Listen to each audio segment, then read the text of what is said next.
a propósito de que los legisladores del Partido Revolucionario Moderno, de la Liberación Dominicana y Fuerza del Pueblo, pues se enfrentaron con la aprobación del contrato de concesión y renovación que se le hizo a la empresa Aeropuertos Dominicanos Siglo XXI, Aerodom, Vinci Airport, y el gobierno dominicano. Pero, ¿cuál es la opinión de los que se oponen a este contrato y qué se halló al leerlo?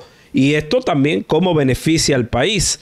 Para eso conversamos hoy con el diputado José Horacio Rodríguez de Opción Democrática, a quien yo llamé personalmente la oveja negra del Congreso, no porque sea malo, sino por por los valores que llevó a un hemiciclo que está lleno de antivalores.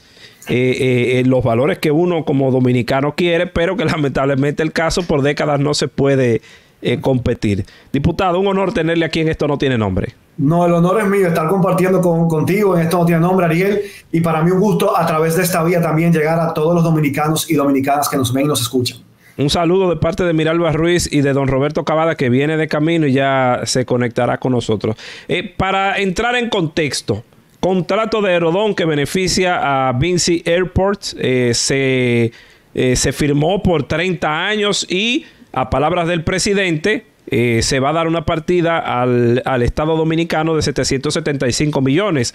Cuando escuchamos este anuncio, muchos nos esperanzamos y dijimos, bueno, no recibíamos nada de Aerodom, pero ahora estamos recibiendo, pero también recibimos el fuetazo de que se subieron las tarifas. ¿Cuál fue lo controvertido del contrato a lo interno del hemiciclo?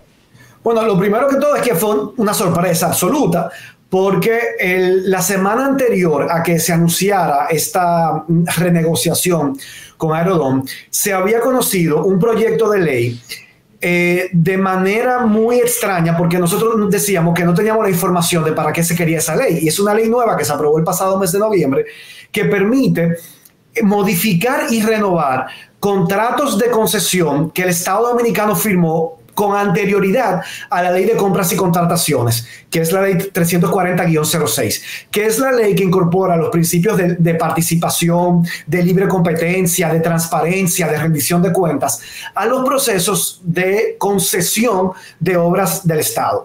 Y estamos hablando, José Horacio, para poner en contexto los que nos escuchan. Anterior a esto de Aerodom, la ley 340, creo que 69, de compras y contrataciones, se modifica.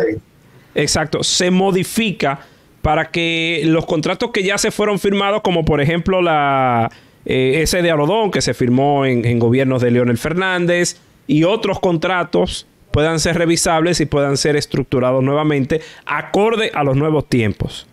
Exacto, pero entonces nosotros, cuando se conoció ese proyecto, le solicitamos al gobierno que nos informara cuáles son aquellos contratos a los cuales se le quiere aplicar esa nueva ley, y no se nos informó cuál era. 5 días después, por la prensa, nos enteramos del anuncio de la renegociación del contrato de Aerodom, y ya ahí todo hizo sentido. O sea que el primer paso es que hubo que adecuar el marco legal para poder hacer esta maniobra, porque con el marco legal vigente no era posible hacer. Y entonces, cuando recibimos el contrato, lo primero que nos llama la atención es que a ese contrato le quedaban de vigencia todavía 7 años, hasta el 2030. Entonces no entendíamos por qué adelantarse a extender por 30 años más un contrato vigente del año 1999 y que tuvo muchas, precisamente como el presidente de la República lo anunció, muchas críticas, porque no se negoció de la manera más beneficiosa para el Estado Dominicano, para el país. Y cuando comenzamos entonces a estudiar el contrato, nos damos cuenta que la empresa a la que se le asignó esta administración y explotación de los aeropuertos, originalmente solamente se le otorgaron 4 aeropuertos y solamente fue por un periodo de 20 años. Pero hubo que ir compensando cada año a la empresa en el 2001, en el 2002 y en el 2004, porque se había roto lo que se llama el equilibrio económico. El equilibrio económico es lo que le permite garantizar a la empresa que administra los aeropuertos sus ganancias. Que resulte rentable la operación de los aeropuertos para ello, en base a unas proyecciones de la cantidad del flujo de pasajeros que van a circular por esos aeropuertos, de la cantidad de vuelos y de líneas aéreas. Entonces, según lo que se calcula que sea ese modelo económico que le garantice la rentabilidad de la empresa, si eso no se garantiza, el Estado entonces debe intervenir para asegurarle una contraprestación a la empresa que le garantice su rentabilidad. Es el contrato anterior. Eso era, sí, en el contrato que todavía está vigente al día de hoy. Y eso se mantiene vigente en el nuevo contrato. Ese tema del equilibrio económico y de la garantía. Un peaje sombra, más o menos. Es como una especie. Ellos no le quieren llamar peaje sombra porque no dice claramente cuál es el monto, como sucedió con el peaje sombra, pero sí dice claramente que si el equilibrio económico se rompe, el Estado debe intervenir para garantizar en una nueva negociación ese equilibrio. Uno de los modelos en base al cual se puede garantizar el equilibrio económico es garantizar en el tiempo el mantenimiento del contrato por más años. Otra manera de garantizar el equilibrio económico es agregando otros aeropuertos que sean aeropuertos públicos. En su momento se hizo. Eran 4 y se agregaron a 6. Y entonces, cuando vemos la historia, vemos que el contrato se firmó en el año 1998, entró en vigencia en el 99 y 2 años después ya se había roto el equilibrio económico. 1 año después de nuevo se rompió. En el 2004 se volvió y se rompió el equilibrio económico. Y ahí es cuando el Estado le otorga a la empresa el cobro de las tarifas gubernamentales, aeroportuarias gubernamentales. Y entonces, ¿qué es lo que te dice? Que cuando eso se negoció, el equilibrio económico no fue bien calculado, la proyección económica. Y eso hizo que el Estado tenga que garantizar los beneficios a la empresa.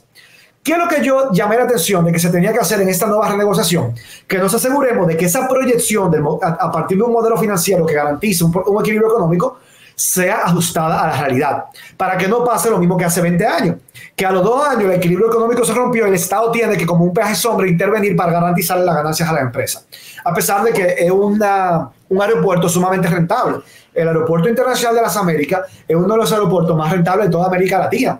Entonces, cuando yo voy como diputado a buscar el modelo financiero en base al cual se calcula el equilibrio económico, me encuentro con que está en inglés. Yo no soy miembro de la comisión que estudia el contrato, pero como diputado tengo que decidir si lo apruebo o no lo apruebo. Entonces, voy a la comisión el lunes de la semana pasada a solicitar, que se traduzca al español todo el contrato, porque de hecho, si tú vas a los artículos del contrato, te dice que el contrato está completo en español y que los anexos... Bueno, para enlazarlo, el contrato de Transcor Latam, el controvertido contrato del Intran, estuvo en inglés y pasó. Bueno, pero nosotros lo que está en inglés nosotros no sabemos. Además, no solamente está en inglés, está en un lenguaje técnico que nos impide a los que no somos expertos en la materia entender lo que ahí está escrito. ¿Y qué yo solicité? Yo fui a la comisión y le solicité, que estaba estudiando el contrato, y le solicité, que se solicitara la traducción al español de todos los anexos, sobre todo el anexo 15, que es el más importante porque es el que incluye el modelo financiero, y 2, que ese modelo financiero vaya acompañado de un resumen ejecutivo o de un resumen descriptivo para que lo haga entendible y digerible para quienes no somos técnicos expertos en la materia. Y luego entonces que podamos hacer una auditoría que nos permita asegurar que esa proyección del flujo de pasajeros, de líneas aéreas, de vuelos comerciales que se proyectan en los próximos años se ajuste con la realidad para que no tengamos el problema del peaje sombra que generó la autopista del Nordeste. Pero nada de eso se hizo. Todo se rechazó y se aprobó un informe favorable ese mismo día. Y al día siguiente se conoce en el hemiciclo, en el pleno. Pero ¿qué pasa? Que el informe que aprobó la comisión se subió el lunes en la noche y nosotros estábamos convocados para el martes a las 11 de la mañana para conocer el contrato.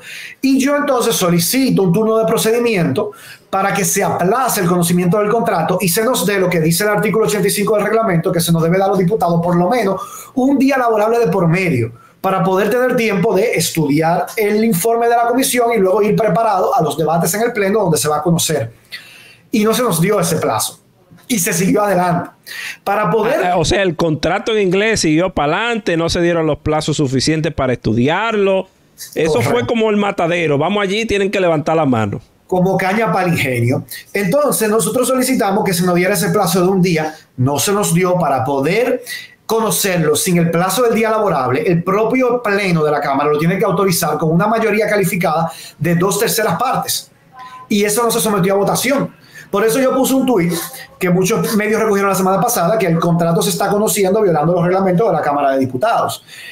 Y finalmente así se conoció, se debatió, se permitió obviamente, porque en eso el presidente Pacheco siempre ha sido muy abierto a que todas las bancadas se expresen. Todo el que pidió un turno pudo expresarse, la mayoría de los turnos fueron cuestionando muchos aspectos del contrato, como me recuerdo el turno de la diputada Magda Rodríguez, el diputado Rafael Castillo, el diputado Tobías Crespo, que fueron turnos donde llamaban la atención preocupante de algunos puntos del contrato y el propio turno mío también. Y luego entonces se sometió a votación.